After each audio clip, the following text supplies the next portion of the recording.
қалды. Сол себепті егер бір түсініксіз жағдайлар болса, бір түсінбейтін мәселелер болса, қиындық туғызып жатқан дүниелер болса, біз осы тұрғыда сіздерге жаңағы әдістемелік көмек көрсету мақсатында қандай көмек бере аламыз сіздерге, соны анықтау мақсатында сіздермен осындай кездесу ұйымдастырып отырмыз. Енді қазір осы мектепте жүргізіліп жатқан жұмыстардың ретін таныстырып шығу үшін сіз аты жөніңіз кім еді?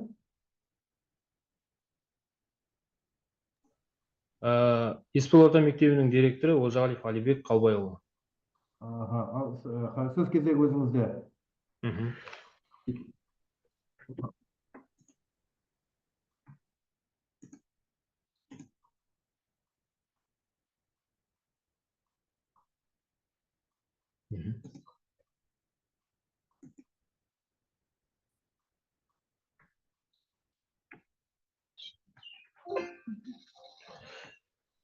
Сәлеметсіздер ме әріптестер? Атырау облысы Махамбет ауданы. Естіліп тұр ма екен менің даусым? Естіліп тұр, жақсы. Атырау облысы Махамбет ауданы Еспол орта мектебі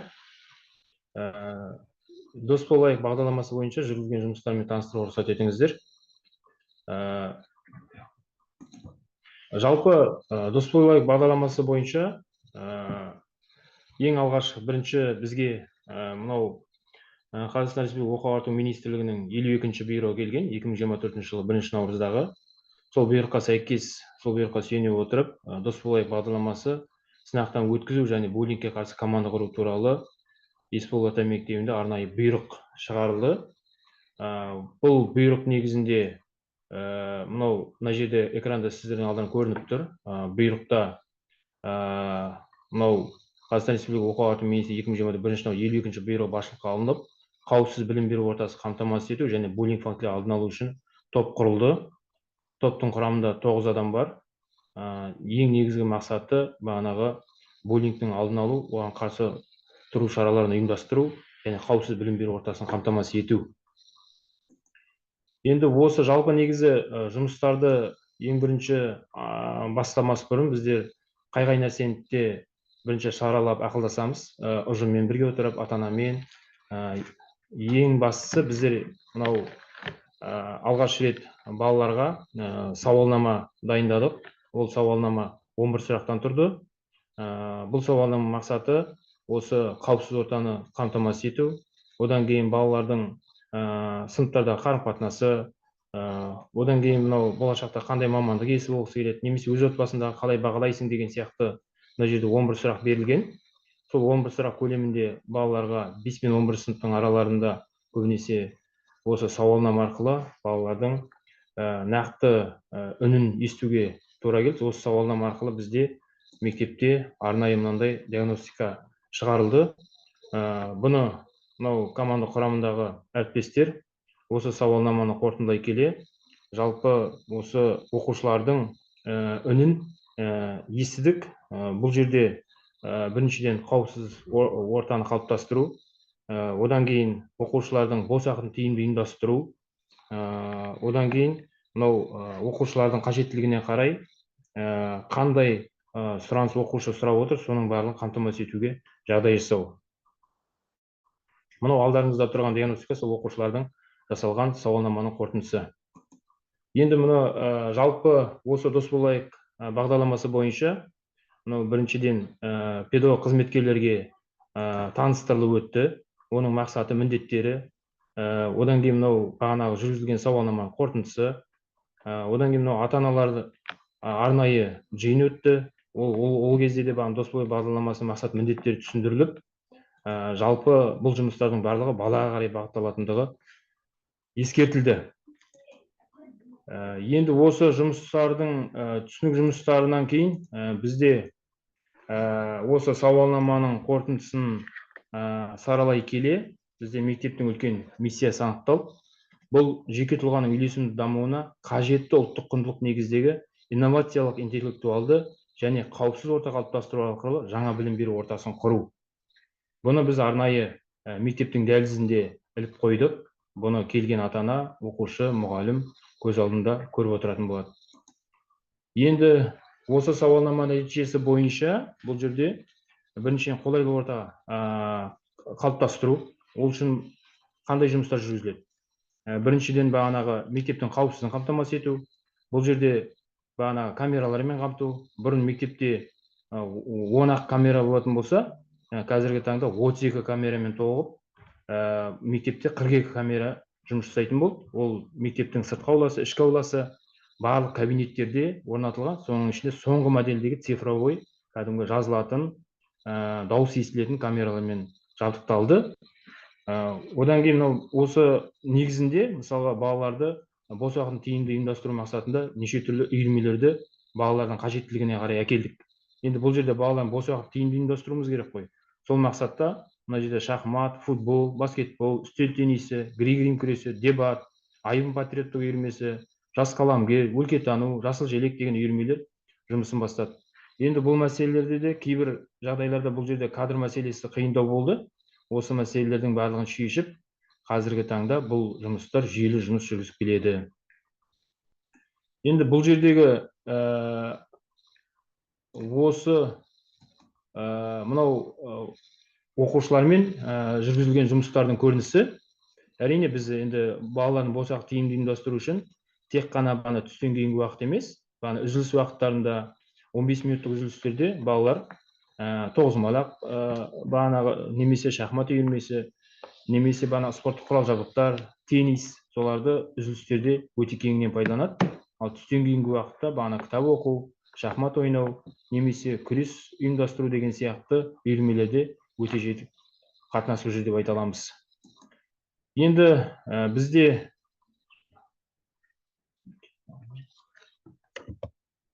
мынау біртұтас тәрбие бағдарламасы аясында Досболай бағдарламасы негізінде 2020-2021 оқу жылына жоспар жасақталды. Бұл біртұтас тәрбие бағдарламасы өздеріңіз білесіздер, тәрбие бағытына бағытталған үлкен бағдарлама.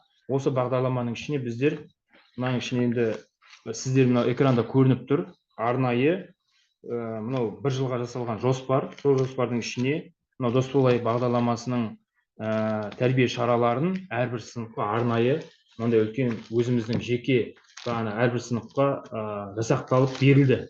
Ол тамыз кеңесінде арнайы сынып жетекшілерге таныстырылып ескертілді.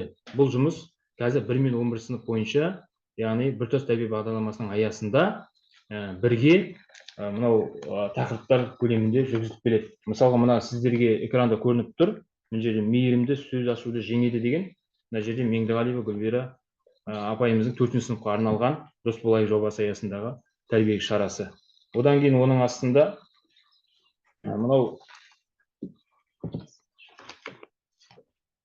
мына жерде Сабырбаева Шынардың 5-ші сыныпқа арналған мен және күйзеліс деген Досболай жобасы аясындағы тәрбие шарасы. Бұл біртұтас тәрбие бағдарламасы ішіне енгізіліп тұр.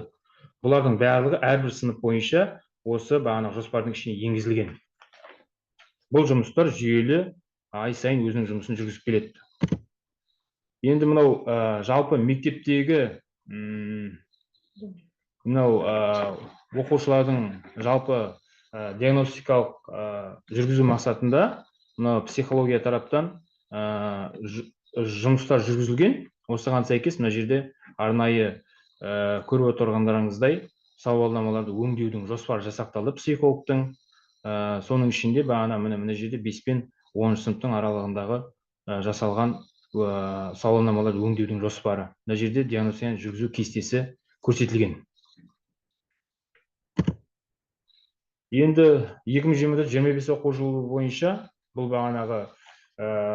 енді мектепке тұтас білім алушыларға арналған жәбірленудің алдын алу жөнінде іс-шаралар жоспары. Бұл Досболай бағдарламасы бойынша бұл бір жылға жасақталған үлкен жұмыс жоспары.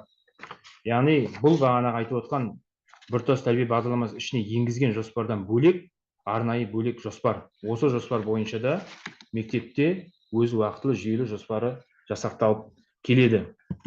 Енді осы жоспарлардың ішінде сіздерге арнайы Facebook желісінен әкеліп сканер көрсетіп отырмыз. Бұл жүргізілген жұмыстардың барлығы уақытында желіге салынып отырады. Соның ішінде әртүрлі 1 мен 11 сыныптың аралығындағы оқушылармен жүргізілген жұмыстардың көрінісі. осы жерден байқауға болады, көруге болады сіздерге.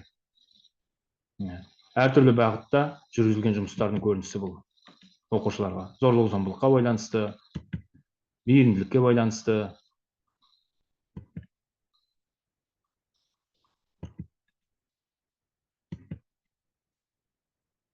Одан кейін мына жерде бізде мынау сол жоспардың енді біз барлығын енді мына жерде әр қыркүйек айынан бастап мынау мамыр айының аяғына дейінгі жоспарлар көрсетілген, наурыз айының аяғына дейінгі.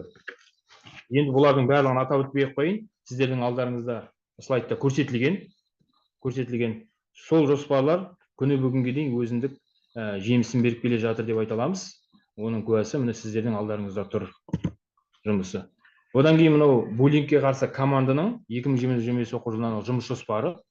Бұл әрине тікелей бағана психологтың, педагог психологтың демеушілігімен жүргізілетін жұмыстар. Оның ішінде сынып жетекшілері де, тәрбие бағытындағы бағана команда құрамындағы адамдар да кіреді. Бірақ дегенмен де бұл жұмыстардың жасалған жұмыстарының жасалған істерін біздер мында сала қойған жоқпыз. Себебі кейбір жұмыстардың нелерінің барлығы бізде арнайы, міне сіздерге көрсете аламын, арнайы папкада жасақталған. Бұл папкалардың барлығы бопсаларды анықтау сауалнамалары. Міне бұл жерде енді әрине бұл сауалнамалардың іштерінде балалардың берген жауаптары бар. Біз балаларға өте қиындатып бағанағы сауалнама бермейміз, баланың түсінетіндей деңгейінде берген дұрыс.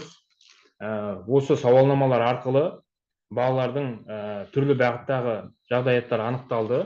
Бірақ енді тап осы балалардың зорлық-зомбылыққа немесе буллингке ұшырайтын оқушылар болған жоқ.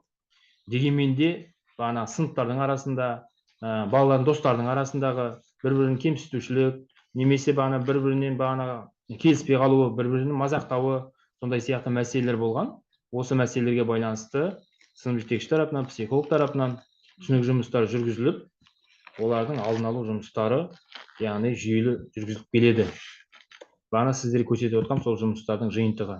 Енді мынау алдарыңызда тұрған мектептің жалпы хаттамасы. Бұл бағана алғашқы кездегі осы жүргізілген жұмыстар бойынша. Одан кейін осы буллингке қарсы командалық қандай жұмыстар жүргізілді, соған байланысты жүргізілген жұмыстардың хаттамалары. Енді осы жалпы Досболай бағдарламасы аясында 1-11 сынып оқушыларына жоба жұмыстары бар. Әрине бұл жоба жұмыстары әрбір сыныпқа бөлінген. Соның ішінде мен сіздерге жұмыстарын тек қана 3-4-еуін ғана айтып өтейін. Мына жерде 8-ші сынып оқушылары 4-ші сынып оқушыларына қолдау көрсетеді. Бұл олармен жобалар жүзеге асыратын және оқу жылы ішінде олар үлгі болатын тәлім беру жүйені енгізуді ұсынады. Одан кейін 3-ші сынып бағытында мынау оқушыларына тапсырма эксперимент жасау. Оның ішінде таңертең күнде үйден шықпас бұрын айнаның алдына тұрып күлімдеп нақты бір нәрсе үшін өзіңді мақта дейді. Яғни немесе 5-ші сынып оқушыларына болса мазасыз жағдайлардың себептерін анықтау үшін 1-ші сынып оқушыларына қоятын сұрақтарын талқылаңыз немесе жазыңыз. Бұл жерде 5-ші сынып оқушылар 1-ші сыныптың оқушыларына яғни көңіл күйін жақсарту мақсатындағы жұмыстары жүргізіледі екен. Жалпы мынау алдарыңызда тұрған суретті бұлардың барлығы мектептің фейсбук желісіне салынған. Осы атқарылған жұмыстардың көріністері. Одан кейін ата-аналарға жүргізілген жұмыстар. Жалпы мектептегі жәбірлеу мәселесіне қатысты ата-аналарға жүргізілген сауалнама материалдары, берілген сұрақтар. Осы сұрақтар негізінде қорытынды жасалып, кейін бағанағы ата-аналармен жұмыстар жүргізілді. Бізде мектепте ата-аналар қолдау орталығы бар. Бұл қолдау орталығы өзіндік жоспарға сәйкес жұмыс атқарып келеді. Бұл жерде тәрбие бағытында көбінесе тәрбие бағытын ата-аналарға жұмыстар жүргізіледі. Соның ішінде сабаққа да қатысты мәселелер айтылады. Мына жерде ата-аналарға жүргізілген жұмыстардың көрінісін көруге болады. Енді мынау жалпы буллингтің барлық жағдайларына ауырлық деңгейіне қарамастан есепке алу және талдау журналы. Бұл әрине жылды сол жұмыс басталған кезеңде арналған журнал ашылған. Бірақ бағана сөзімнің басында сіздерге айтып өттім. Бұл жөнде жалпы бірнеше жұмыс жасалды, бірақ бізде балалардың ондай бағанағы қатты жәбірленушілікке ұшыраған оқушылар жоқ. Сондықтан мына жерде сіздердің көз алдарыңызда мектептің арнайы бағанағы журналы жасақталған, басталған, бірақ ішіндегі несі толған жоқ. Себебі ол жерде өте қиындық келтіретін оқушылар болған жоқ. Енді мына мектептің эмоционалдық жағдайына қатысты сауалнама немесе мониторинг материалдары, бұл ата-ана мұғалімдерге, оқушыларға арналған сауалнамалар. Соның бір көрініс ретінде осы жерге сіздерге слайдта ұсынып отырмыз. Солардың анықтамасы жүргізілген жұмыстардың эмоционалдық жағдайға байланысты. Буллингке қарсы команда және оның іс-әрекет туралы ақпарат. Енді бұл ақпараттың ішінде жалпы бағана айтып өткен сіздерге баяндаған жұмыстардың барлығы осы ақпаратта түсірілген. Бұл 1 мен 11 сыныпқа арналған жұмыстар ішінде жасалған жұмыстардың барлығы бар. Соның ішінде сауалнама арқылы жүргізілген жұмыстар, психологтың жүргізген жұмыстары, сынып жетекшімен жүргізілген жұмыстар, ата-анамен бірлесіп жасалған жұмыстар, ата-ана мен оқушының арасындағы жұмыстар, осының барлығы осы ақпаратта толықтай түсірілген. Енді жалпы мектепте жалпы жәбірлеу жағдайлары туралы жасырын хабарлауға арналған сенім жәшіктері электронды нысанда, яғни жұмыс атқарады. Бұл әрине оқушының жалпы сенім жәшігі оқушының үнін тыңдау бағытында мынау камерадан кішкене тасалау жерде орнатылған. Күнделікті жұмыс жасайды, бақылауда ұстап отырамыз. Бұл сенім жәшігінің жалпы балалардың үнін естуге өте ыңғайлы бір, қалай деп айтуға болады, құрал деп айтуға болады. Себебі кейбір оқушылар өзіндік үнін еркін айта алмауы мүмкін, немесе жеткізе алмауы мүмкін. Сондықтан жазбаша түрде мектептегі өздерінің алдындағы керек жағдай, немесе болатын жағдай, немесе жасайтын жағдай, немесе қысылып жүр ма, немесе ата-анасының тарапынан ба, немесе оқушының тарапынан ба, немесе мұғалімнің тарапынан ба деген мәселелерге байланысты осы сенім жәшігіне өздерінің үнін еркін жаза алады. Осы сенім жәшігінің арнайы дәптері бар. Дәптері. Мына сенім жәшігінің арнайы мына жерде папкасы. Біз осы дәптердің ішінде біз үнемі осы сенім жәшігіне, мына жерге мен сіздерге оны түсірген жоқпын. Арнайы міне біз сол өзінің жұмысын күнделікті сенім жәшігіне балалардың түскен үнін жазып отырамыз. Сол сенім, сосын ол балалардың жағдайын мүмкіндігімізше бағанағы дәлізде апта сайын біз дәліз өткіземіз. Сол дәлізде барлық балаларға түгел қандай мәселелер жасалынады, немесе алынады, немесе істеуге болады, немесе жекелей жұмыс болатын болса, оны жекелей жұмыс атқарылатын болады. Бұл біздің жалпы жұмыс барысымызға өте оң ықпалын беріп отыр, сенім жәшігі. Сондықтан біз алдағы уақытта осы сенім жәшігі арқылы әрмен қарай балалардың үнін есту арқылы жұмысты жалғастыратын боламыз. Бұл өте нәтижесін беретін жұмыс деп есептеуге болады.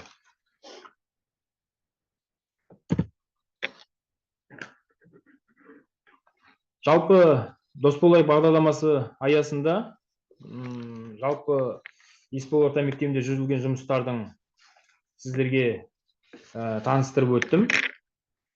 Жоспар негізінде жұмыстар жасақталды. Енді бұл жерде барлығы бірдей салынды деп айта алмаймыз.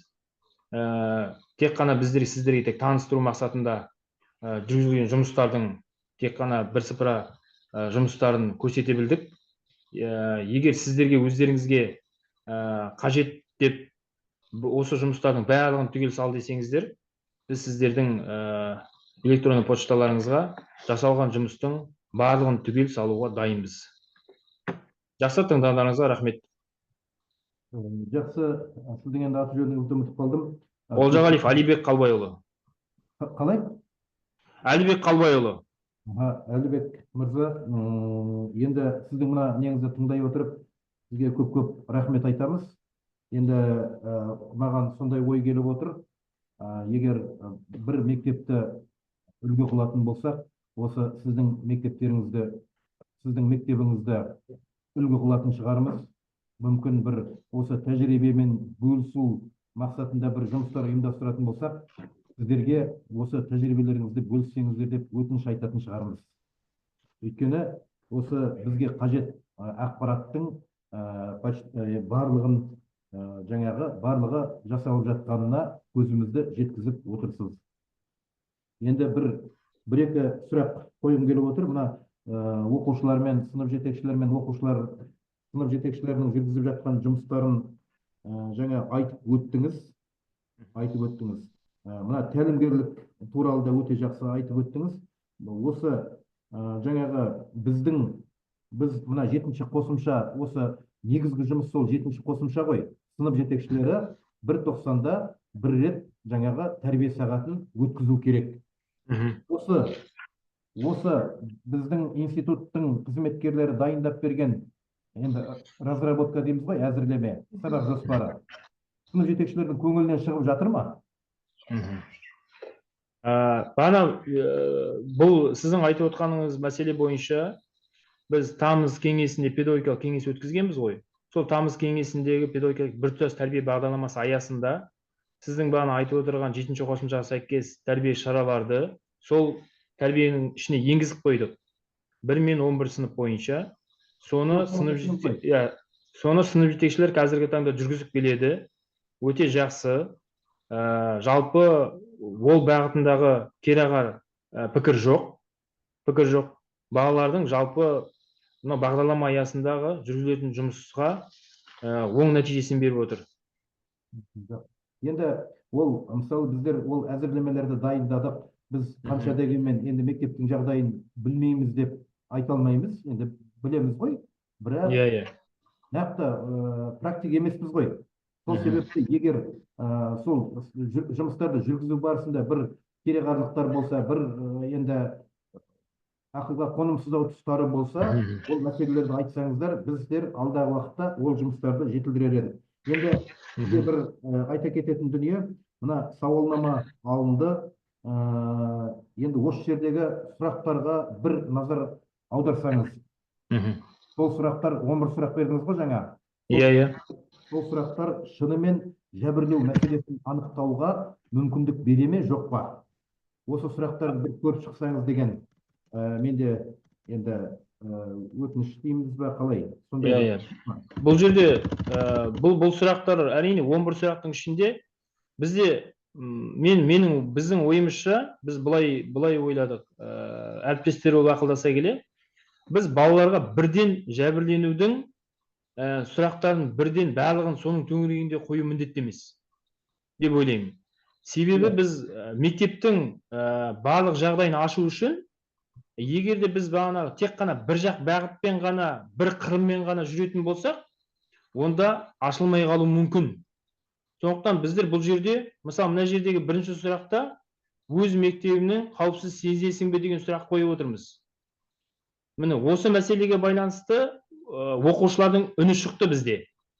Мен енді бұны сіздерге салып отырған жоқпын. Балалардың бағанағы сауалнаманың қорытындысын жазған, тек диагностикасын салып отырмын сіздерге. Немесе сыныптастарыңмен қарым-қатынасың қалай деген мәселе. Бұның өзінен де біраз мәселелер шығады. Одан кейін, егер басыңда қиындық туғанда кіммен бөлісер едің деген мәселе. Бұл да соған алып келуі мүмкін. Мен енді бұл сұрақтардың барлығы демеймін. Енді бір сұрақтарды ауыстыру керек шығар, енді ұсыныс бұл. Түсінікті. Дәл сондай ұсынысты мен мына жердегі екінші сауалнаманың да сұрақтарын бердіңіз. Енді тез оқып шығу мүмкін емес, бірақ сол жерге де осындай ұсыныс айтқым келеді. Енді ойланып көресіздер, ол мына сұрақтарды өзгерттеп отырған жоқпын. Жалпы сіздердің отчеттарыңызды көрген кезде біз енді көре алмаған дүниелерді қазір сіздің баяндамаңыздан көріп отырмыз. Өйткені сауалнама алынған, кесте жоспар жоқ деп мен ескерту жазған екем. Оны кестенде, жоспарда жаңа көрдім.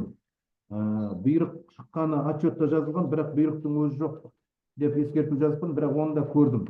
Енді қазір кейбір ноль болып тұрған жұмыстарды қазір көрген жеріме бәріне плюс қойдым. Енді жоғына мен тоқталайын. Так, жәбірлеу оқиғаларын тіркеу журналы бар дедіңіз. Қазір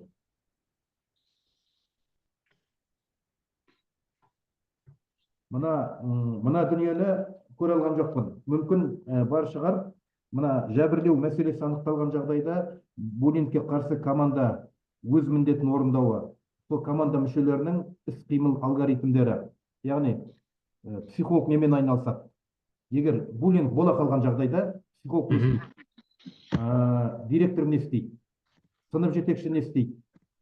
Жаңа буллингке қарсы команда құрамында ата-ана бар ма? Бар. Ата-ана не істейді сондай жағдайда? Деген осы алгоритмді мен көре алған жоқпын. Ол бар шығар. Кешіріңіз, ол жоспар бар. Егер не істесек, сіздерге салуға болады. Жақсы. Соны жаңа көре алмадым. Так, басқа жұмыстардың барлығын мен көрген сияқтымын.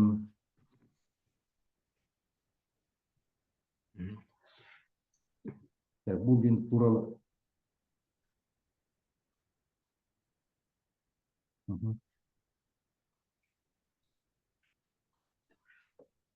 Қауіпті аймақтың схемаларын айттыңыз. Енді басқа жұмыстардың барлығы бар екен. Енді сіздердің жұмыстарыңызға сәттілік тілеймін. Жалпы осы кездесуге кешеден бері біз 3 мектеппен кездесу өткіздік. Бірде-бір мектептің директоры бізге шыққан жоқ. Енді әртүрлі жағдайлармен, біреу ауырып қалған, біреу тағы бір мәселемен. Жалпы жаңағы осы мына бағдарлама апробациядан өтіп жатыр, бағдарламаның апробациядан өтіп жатыр деген сөз, бұл салмақты дүние ғой, ертең сұрауы бар дүние. Енді осы жұмысқа директордың бел ортасында, осы жұмыстардың бел ортасында директордың жүргеніне қатты қуанып отырмыз. Енді жұмыстарыңызға сәттілік тілейміз. Алдағы уақытта қандай да бір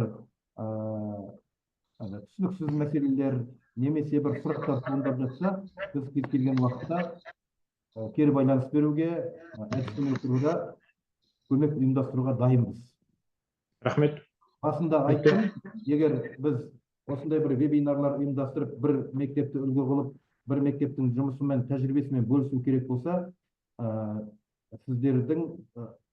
сіздерді сол жұмысқа шақыратын шығармыз деп мен текке айтқан жоқпын. Сол себепті жұмыстарыңызға көп рахмет айтамын. Жақсы, рахмет сіздерге де. Мына жұмыстар сіздерге қайтадан жіберуге болады барлығын. Техникалық ақаулыққа байланысты біздің жұмыстарымыз сіздерге жетпей қалған сияқты. Енді жіберіп қойсаңыздар өте жақсы. Сіз жаңағы WhatsApp тобында бар шығарсыз, сол жерге жіберсеңіз, біз сол жерден аламыз. Ал егер бізге сұрақтарыңыз жоқ болса, айтатын бір жаңағы ойландырып жүрген, ортаға салатын дүниелер болса, оған рұқсат қазір. Жалпы біздер енді бұл жерде балалардың бос уақытын тиімді ұйымдастыруды жолға қоюымыз керек қой, ең бастысы. Көбінесе балалар бос уақыты көп болған сайын, оның бағанағы қисық әрекеттері көп болуы мүмкін. Сондықтан біздер бос уақыт тиімді ұйымдастыру үшін бағана үйірмелерді көбейтуіміз керек, балалармен тығыз қарым-қатынас жасауымыз керек. Соның ішінде бағанағы соңында айтып өткен сенім жәшігімен өте қатты жұмыс жасауымыз керек.